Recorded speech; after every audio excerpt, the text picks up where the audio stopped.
Dili lang senior, dili lang PWD ang nadire. Unified ta sa mga message ani sa PPP. Ipaulio na si Tatay Digong. Ang bayan mo'y nagising. Antay kami naman signature campaign. So walang involved na politiko dito. Inisyatibo ito ng mga Duterte supporters na kung saan they will file a petition before the Supreme Court para aksyonan yung mga pending cases or habeas corpus petitions na nasa Supreme Court and to file another or a separate petition wherein i-attach namin yung signature ng mga tao na nag-participate sa campaign na ito. Kay kami naman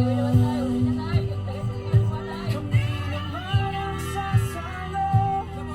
Tayo sa tabi mo. Kami ang magiging lakas sa sigan mo.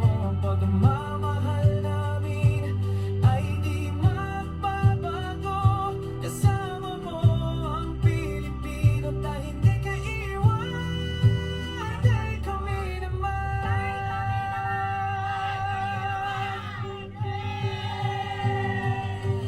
Sa'yo mga turon, nilangan namin lagi. Kami sumuno.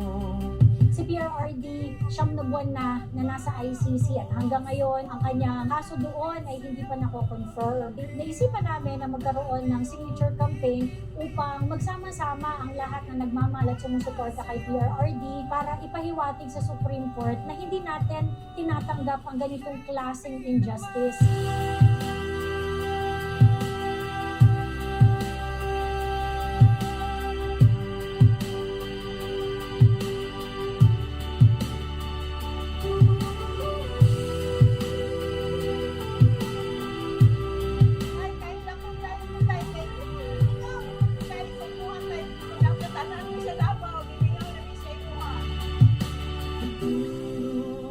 Ngayon kami naman ay pagpapahiwatig ng pasasalamat kay PRRD sa kanyang pagmamahal sa Pilipino at sa buong bansa. Siguro it's about time naman na lumabas at ipakita ang kanilang pasasalamat at pagtatanggol sa tao at sa presidenteng tunay nagmamahal sa bansang Pilipinas.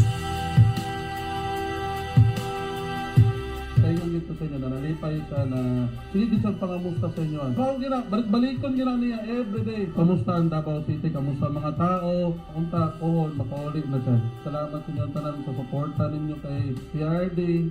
Pakita gyud nato na masking daw unsay daw na sa tuwa, di gyud ta mo bigay sa ila.